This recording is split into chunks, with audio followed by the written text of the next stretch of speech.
Hello friends, welcome to my channel techno analytics master. तो अभी तक का हम लोग ने जितना भी पाइथन के बारे में पढ़ा है वो सारा बेसिक्स में हमारा कवर होता है। तो अभी हमने बेसिक्स को कवर कर लिया है। अब हम जो भी पढ़ेंगे धीरे धीरे वो एडवांस लेवल की तरफ जाएगा।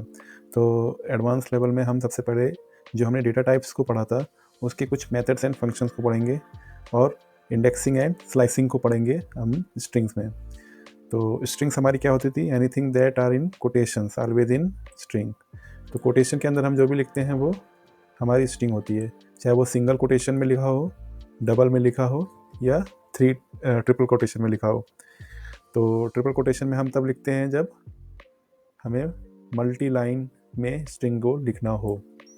तो स्टार्ट करते हैं पहले बेसिक्स एग्जांपल से। मैंने एक स्ट्रिंग लिया है, a quick brown fox jumps over the lazy dog. अगर मैं इसको एग्जीक्यूट करूं तो ये है हमारा स्ट्रिंग जिसकी क्लास, ये क्लास क्या कह रही है? स्ट्रिंग है। मल्टी लाइन स्ट्रिंग का एग्जांपल इसको हमने ट्रिपल कोड के अंदर लिखा है। ये ट्रिपल कोड जो है इसको आप डबल कोड से भी बना सकते हैं और सिंगल कोड से भी बना सकते हैं। ठीक है, तो मैं इसको अगर एग्जीक्यूट करता हूँ तो इसमें क्या आता है, देखिए अगर मैं इसको एग्जीक्यूट करता हूँ तो मेरी ये S2 जो स्ट्रिंग थी ये हमारी जैसे मैंने मल्टी लाइन में लिखी है वैसे लिख के आ रही है, और साथ ही साथ इसका भी क्लास क्या आ रहा है? स्ट्रिंग आ रहा है। तो अब हम बात करेंगे स्ट्रिंग के कॉन्कैटिनेशन के बारे में। स्ट्रिंग कॉन्कैटिनेशन क्या चीज़ होता है? तो इसमें क्या है कि अगर मैंने जैसे दो स्ट्रिंग लिया S3 एंड S4 और अगर मैंने उसको प्लस साइन लगाकर ऐड किया तो ऐसा नहीं है कि 500 एंड 444 ऐड होके 944 आंसर आएगा। इसका आंसर क्या आएगा? मैं आपको एग्जीक्यूट करके दिखाता हूँ। इसका आंसर ये वाली स्ट्रिंग और ये वाली स्ट्रिंग आपस में जुड़कर इस तरीके से आएगी।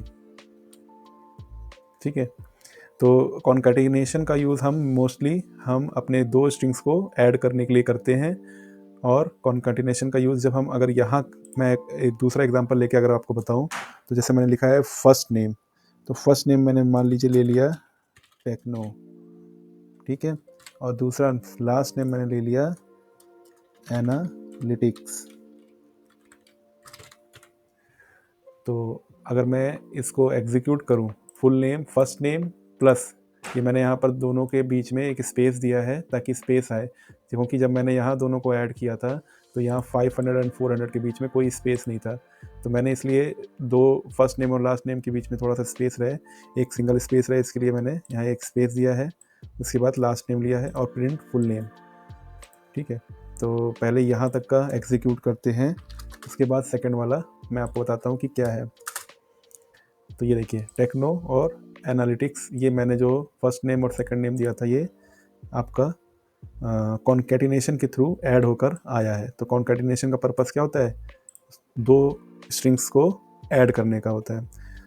नेक्स्ट हम आगे बढ़ेंगे कि अगर मुझे टेक्नो एनालिटिक्स को दो बार प्रिंट कराना हो तो मैं इसको दो बार प्रिंट ना लिखकर इसको मल्टीप्लाई बाई 2 कर दूं अगर, तो इसमें ये मेरा क्या काम करेगा? दो बार इसको प्रिंट करा के दे देगा। मैं देखिए आपको चेक करा देता हूँ। ये देखिए अगर मैंने इसको टेक्नो एनालिटिक्स दो बार मुझे अगर प्रिंट कराना हो तो मुझे दो बार प्रिंट लिखने की ज़रूरत नहीं है, मैं मल्टीप्लाई बाई 2 भी लिख दूँ तो ये इस तरीके से प्रिंट होकर आता है। तो कुछ मैथमेटिकल ऑपरेटर्स इसमें यूज़ होते हैं। और जो स्ट्रिंग्स लिखने का अभी तक का हमने जो मेथड देखा था उसको थोड़ा सा एलाबोरेट और मैं कर देता हूँ।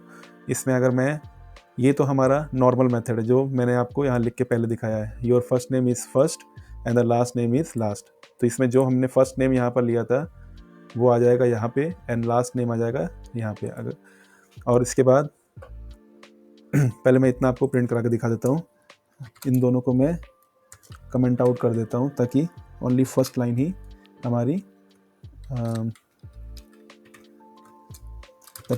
हमारी प्रिंट होकर आ जाए।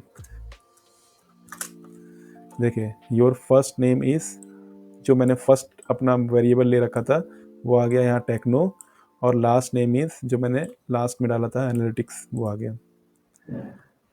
अब मैं एक बार आपको एफ स्ट्रिंग के थ्रू भी बता देता हूँ। तो एफ स्ट्रिंग के थ्रू क्या होता है, सेम आउटपुट आएगा बट लिखने का जो तरीका है वो चेंज हो जाता है। तो वो कैसे चेंज होता है मैं ये दिखा देता हूँ। इसको लिखने का तरीका ये है कि एफ स्ट्रिंग उसके बाद योर फर्स्ट नेम इज़, इसको हम कर्ली ब्रेसेस में लिखेंगे। यहाँ क्या लिख रहे थे, कॉमा के साथ लिख रहे थे, तो हमें यहाँ पर कॉमा देने की ज़रूरत नहीं है। और लास्ट नेम इज़ लास्ट, तो हम इस तरीके से अपने स्ट्रिंग को लिख सकते हैं। और लास्ट वाला है हमारा फॉर्मेट स्पेसिफायर। फॉर्मेट स्पेसिफायर में क्या है कि हम पहले यहाँ पर दो कर्ली ब्रेसेस छोड़ देंगे और बाद में फॉर्मेट लिख देंगे कि फर्स्ट कर्ली ब्रेसेस में हमारा कौन सा वेरिएबल आएगा और सेकंड कर्ली ब्रेसेस में हमारा कौन सा वेरिएबल आएगा। इसको बोलते हैं फॉर्मेट स्पेसिफायर। तो ये भी हमारा स्ट्रिंग्स को मेंशन करने का एक तरीका है। अगर आपने कोई वेरिएबल लिया है और उसको बाद में कॉल करना हो तो आप स्ट्रिंग्स में इस तरीके से कॉल कर सकते हैं। देखिए मैं दोनों को एग्जीक्यूट करके दिखाता हूँ आपको। तो देखिए दोनों का आंसर सेम है, लास्ट के दोनों का, और जो तरीका है लिखने का वो अलग अलग है। जो सेकंड वाला है उसको एफस्ट्रिंग मेथड बोलते हैं और जो लास्ट वाला है थर्ड वन उसको फॉर्मेट स्पेसिफायर बोलते हैं। ठीक है, अब हम पढ़ेंगे इंडेक्सिंग एंड स्लाइसिंग के बारे में। तो slicing and indexing are two fundamental concept in Python. They help you access specific element in a sequence such as list, tuples और स्ट्रिंग्स। तो अगर हमें कोई स्पेसिफिक सब स्ट्रिंग्स या कोई एलिमेंट्स को पर्टिकुलर किसी स्ट्रिंग्स, टपल या लिस्ट में एक्सेस करना हो तो हम उसमें इंडेक्सिंग या स्लाइसिंग का यूज़ करते हैं। तो इंडेक्सिंग क्या चीज़ है पहले मैं आपको वो बता दूंगा, उसके बाद स्लाइसिंग बताऊंगा। तो इंडेक्सिंग का मतलब ये हुआ कि आपको पर्टिकुलर कोई एलिमेंट को एक्सेस करना है। इंडेक्सिंग के लिए हमने आपको पढ़ा था, जब रेंज पढ़ा था तब मैंने आपको एक ये फिगर दिखाया था कि जो रेंज है हमारी वो पर्टिकुलर 0 से स्टार्ट होती है, 0 1 2 3 से लेकर जहाँ तक का हमारी स्ट्रिंग जो भी लिखी है मैंने उसका लास्ट जहाँ तक का भी जाएगा काउंटिंग हमारी वहाँ तक का जाएगी। तो 0 से स्टार्ट है तो अगर 10 करेक्टर हैं तो लास्ट करेक्टर हमारा 9 रहेगा। और नेगेटिव अगर रेंज में जाते थे तो -1 से स्टार्ट होता था। तो रेंज स्टेप बोले या इंडेक्सिंग बोले दोनों सेम है। तो अगर मैं इस एग्जांपल की बात करूं तो मैंने क्या बोला अभी आपको कि सबसे पहले हमें ये पता होना चाहिए कि हमारा जो स्ट्रिंग है उसमें कितने कैरेक्टर हैं। तो कितने कैरेक्टर हैं तो उसके लिए हम सबसे पहले एक बिल्ट इन फंक्शन हमारे पास है लेंथ। तो हम लेंथ पता करेंगे कि उसकी कितनी लेंथ है। जब लेंथ पता होगी उसके बाद ही हम इंडेक्सिंग के थ्रू पर्टिकुलर अपना कोई भी नंबर या कोई भी चीज़ एक्सेस कर पाएंगे। तो मैं इसको कमेंट आउट को हटा देता हूँ। ये देखिए सबसे पहले मैंने क्या किया, ये एक स्ट्रिंग ली है टेक्नो एनालिटिक्स स्पेस @master, और इसका मैंने लेंथ चेक करी कि इस स्ट्रिंग में कितनी लेंथ है। तो वो है, ये है 23, यानी इसके अंदर जितने कैरेक्टर यूज़ हुए हैं वो 23 कैरेक्टर्स हैं। तो अभी आगे अगर मुझे इसका 5th कैरेक्टर एक्सेस करना हो, जो 5th सब स्ट्रिंग है अगर उसको एक्सेस करना हो तो मैं कैसे एक्सेस करूँगा। तो यहाँ 5 का मतलब क्या हुआ, यहाँ देखिए अगर मैं 5 की बात करूँ तो 0 1 2 3 4 5, यानी कि अगर मैंने ABCDEFGH ऐसे लिखा होता तो 5th वाला करेक्टर कौन सा होता है, F होता। तो यहाँ पर भी देख लीजिए, यहाँ पर अगर हम आएँ तो हमारा 5th करेक्टर क्या होगा, 0 1 2 3 4 5, यानी जो O है वो हमारा 5th करेक्टर होगा। तो हम इसको एग्जीक्यूट करके देख लेते हैं। मैं काम करता हूँ, इसको कमेंट आउट कर देता हूँ ऊपर वालों को और इतने को सिर्फ एग्जीक्यूट कर देता हूँ।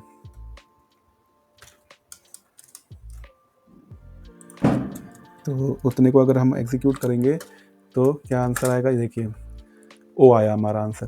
क्या आया, O। तो मैंने बताया था कि 0 से स्टार्ट करेंगे, 5th करेक्टर हमारा O आ रहा है तो O आएगा।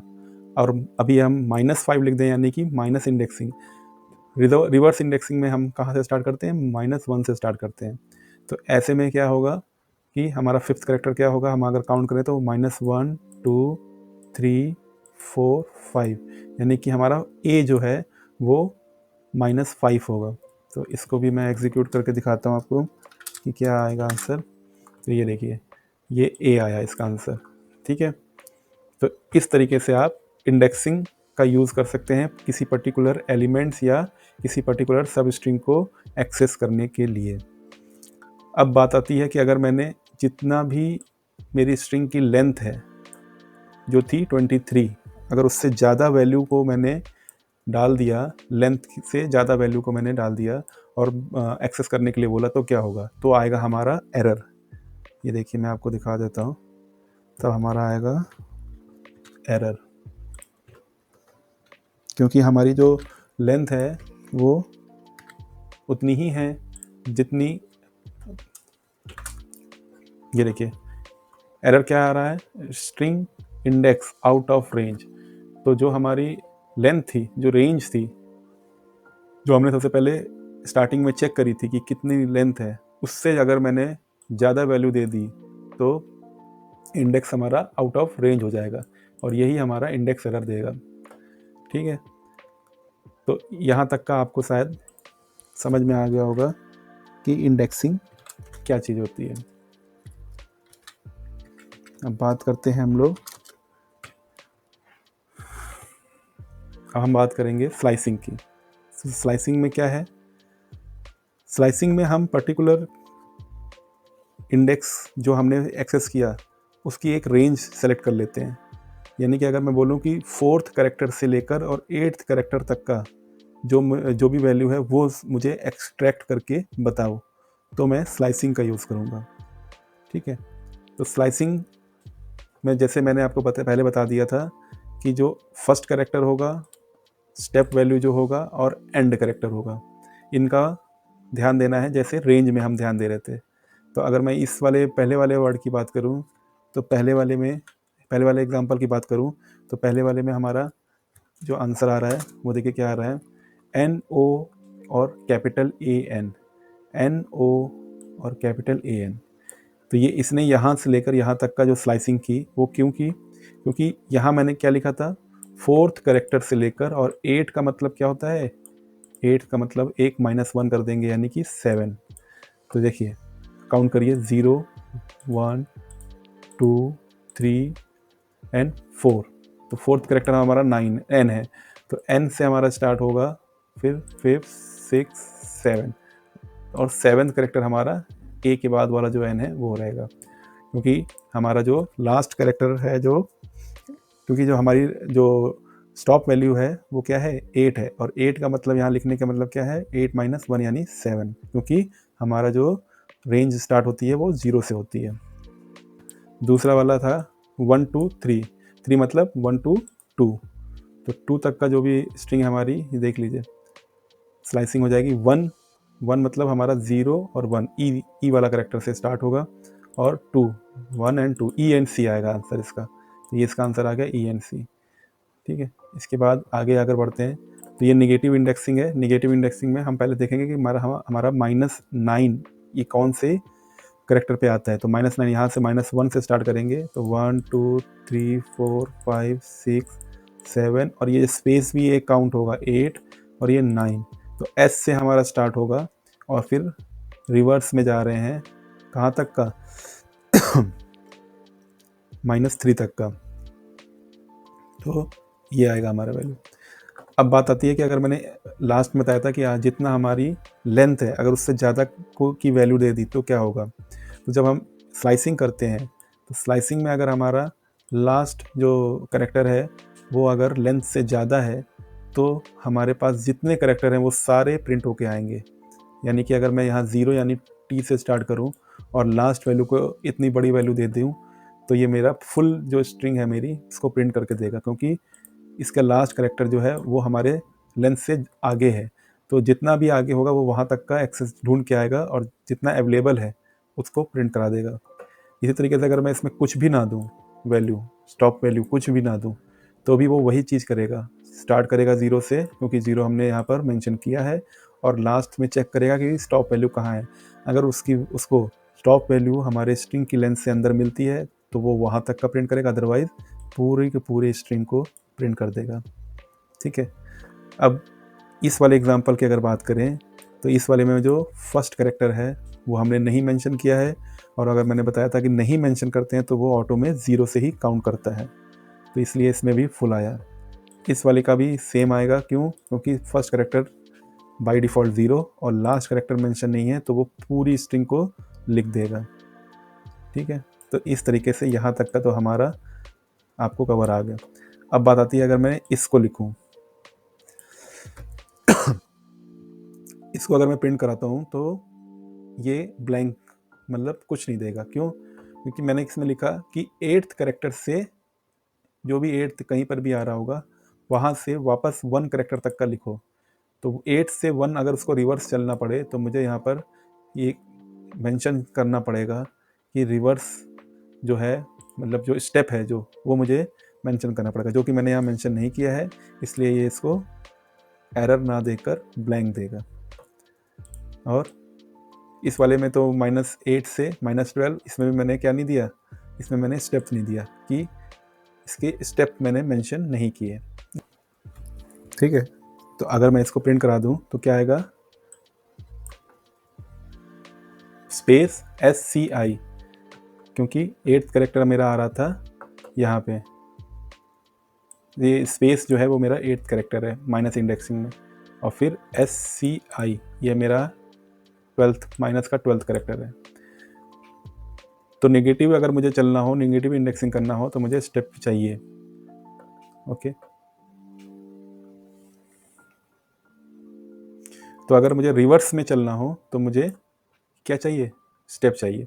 तो हमेशा एक चीज़ का ध्यान दीजिए कि जब हम रिवर्स में काउंटिंग करेंगे तो हमें स्टेप में स्टेप वैल्यू ज़रूर चाहिए, इसलिए यहाँ पे स्टेप को मेंशन करना ज़रूरी है। इस वाले एग्जांपल में मैंने स्टेप को मेंशन किया है, इसलिए यहाँ पर जो वैल्यू है वो आ रही है, और इस वाले में मैंने स्टेप को मेंशन नहीं किया था, इसलिए यहाँ पर कोई वैल्यू नहीं आ रही।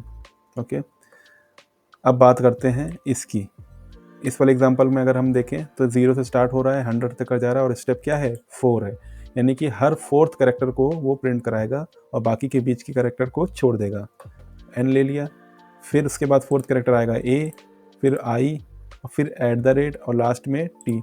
तो अगर मैं इस तरीके से 4th कैरेक्टर को ही ओनली प्रिंट कराना चाहूँ तो मुझे इस तरीके से स्टेप वैल्यू लिखना पड़ेगा।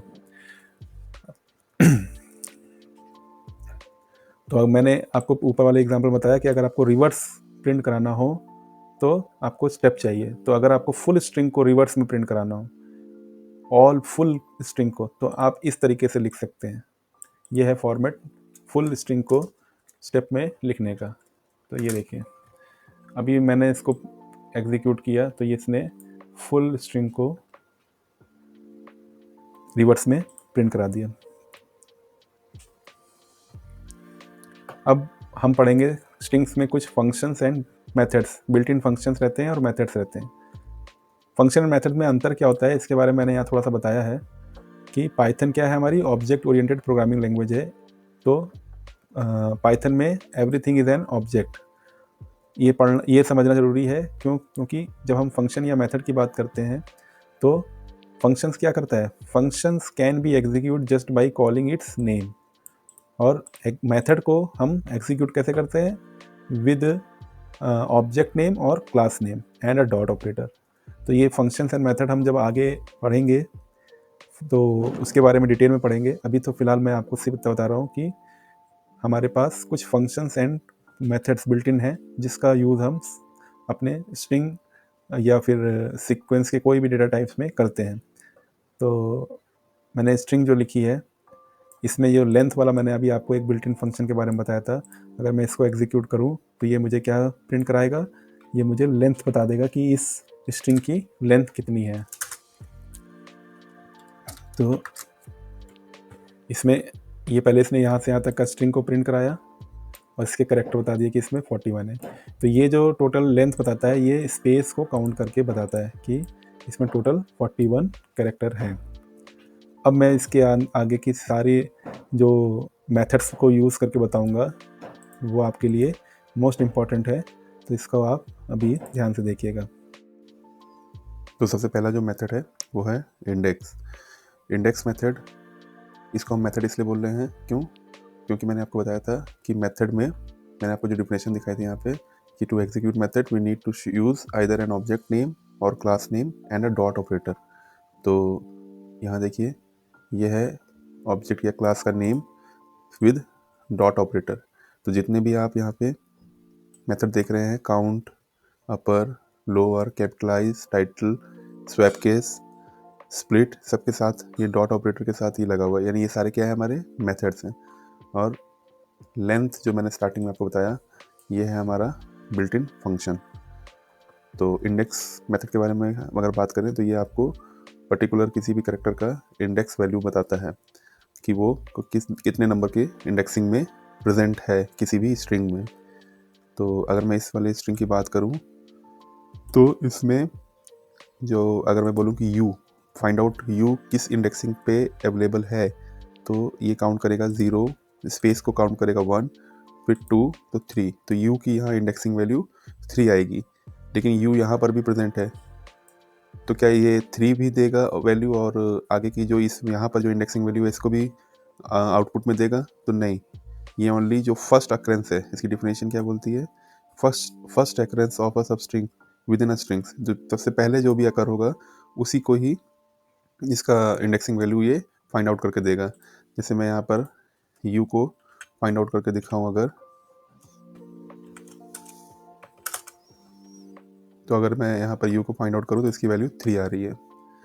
ठीक है, तो इंडेक्स मेथड का मतलब ये है कि जो भी करेक्टर है, जो भी सब स्ट्रिंग है, उसकी इंडेक्सिंग वैल्यू फाइंड आउट करना। इसके बाद आ जाता है काउंट। तो काउंट में हम क्या करते हैं, the count method return the number of times a specified value appears in the string. तो जितनी बार मेरा यू अकर हुआ है इस पर्टिकुलर स्ट्रिंग में, उसको अगर मुझे काउंट करना है तो हम काउंट मेथड का यूज़ करेंगे। तो मैंने यहाँ पर ओ को लेकर चेक किया तो आंसर मेरा 4 आया। क्यों? क्योंकि ओ इस स्ट्रिंग में 4 टाइम्स आया है। चेक कर लेते हैं, 1 2 एंड 3 4, ये वाला है 4। तो हमारा 4 टाइम्स ओ अकर्स हुआ है, इसलिए काउंट में यहाँ पर 4 आया है। तो काउंट मेथड आप किस लिए यूज़ करते हैं, कोई भी पर्टिकुलर सब स्ट्रिंग या करेक्टर किसी स्ट्रिंग में कितनी बार अकर्स हुआ है उसको काउंट करने के लिए। आप पूरा का पूरा एक वर्ड को भी यूज़ कर सकते हैं, जैसे मैंने यहाँ पर डॉग ले लेता, तो कितने टाइम डॉग अकर्स हुआ है किसी स्ट्रिंग में। नेक्स्ट है अपर। अपर हमारा क्या करेगा, अपर हमारा जो भी स्ट्रिंग लिखी है उसको कैपिटल लेटर में, कंप्लीट कैपिटल लेटर में लिखना अगर हो तो अपर को हम यूज़ करते हैं। तो अगर मैं इसको एग्जीक्यूट कराता हूँ तो ये आता है हमारा एग्जीक्यूट होकर टोटली कैपिटल लेटर में। लोअर अगर ये कैपिटल लेटर में होता तो इसको स्मॉल लेटर में कर देता, बट ऑलरेडी ये स्मॉल लेटर में है इसलिए इसमें कोई चेंजेस नहीं किया। उसके बाद आ जाता है कैपिटलाइज। तो कैपिटलाइज का यूज़ हमारा क्या है, first character of first string, जैसे यहाँ पर ए है तो इसको ये कैपिटल लेटर में कर देगा। तो कैपिटलाइज का यूज़ होता है कि फर्स्ट करेक्टर को अगर मुझे कैपिटल लेटर में करना है और बाकी की पूरी स्ट्रिंग्स को स्मॉल लेटर में रखना है तो मैं कैपिटलाइज से कर सकता हूँ। उसके बाद आता है टाइटल। टाइटल में एवरी करेक्टर्स, किसी भी स्ट्रिंग के जितने भी वर्ड्स हैं उसके सारे वर्ड्स के जो फर्स्ट करेक्टर है उसको कैपिटल लेटर में करना। ये देखिए यहाँ ए, फिर क्यू, फिर बी, फिर एफ, ये सारे जितने भी वर्ड्स के जो फर्स्ट करेक्टर है उनको इसने कैपिटल लेटर कर दिया। तो इसकी किससे होता है, ये टाइटल से होता है। इसके बाद आ जाता है स्वैप केस। स्वैप केस में हम क्या करते हैं, स्वैप केस में अगर स्ट्रिंग स्मॉल लेटर में है तो कैपिटल लेटर में हो जाएगी, और अगर कैपिटल लेटर में है तो वो स्मॉल लेटर में हो जाएगी। जस्ट उसका अपोजिट हो जाएगा स्वैप केस में। और स्प्लिट्स में क्या होता है कि अगर एक सिंगल स्ट्रिंग में जितने भी वर्ड्स हैं उसको वो एक लिस्ट में कन्वर्ट कर देगा और अलग अलग एलिमेंट्स उसके बना देगा। जैसे ये एक quick brown fox jumps over the lady dogs है, तो इसमें ए अलग एलिमेंट हो जाएगा, क्विक अलग, ब्राउन अलग, फॉक्स अलग, और ये एक पूरा लिस्ट में कन्वर्ट हो जाएगा। ठीक है, तो यहाँ तक का कोई डाउट नहीं होना चाहिए। एक और दो और मेथड हम पढ़ लेते हैं। एक होता है लेफ्ट साइड स्ट्रिप्स और राइट स्ट्रिप। तो लेफ्ट स्ट्रिप और राइट स्ट्रिप में क्या है कि जो सबसे लेफ्ट करेक्टर है उसको ये हटा देगा अगर हम लेफ्ट स्ट्रिप करें, और राइट स्ट्रिप का मतलब अगर सबसे लास्ट का कोई करेक्टर या कोई वर्ड हमें हटाना हो तो हम ये राइट स्ट्रिप को यूज़ करते हैं। तो यहाँ पर मैंने ओनली ए लेफ्ट स्ट्रिप में लिया तो इसने इसको हटा दिया। ठीक है, और इस वाले राइट स्ट्रिप में मैंने अगर पूरा डॉग ना लेकर ओनली जी भी लिया होता तो देखिए यहाँ पर जी हट गया। आप फुल डॉग लिखेंगे तो डॉग हट जाएगा। जितना भी लेफ्ट साइड राइट साइड से आपको जो जो चाहिए आपको वैसे लिखना पड़ेगा, और लेफ्ट साइड से आपको जितना हटाना है आपको वो लिखना पड़ेगा। तो ये हो गया आपका लेफ्ट स्ट्रिप और राइट स्ट्रिप। तो आज के वीडियो के लिए इतना ही। नेक्स्ट वीडियो में हम लोग अनदर डेटा टाइप्स के बारे में, उसके मेथड्स के बारे में पढ़ेंगे। Thank you for watching my video. Please subscribe my channel.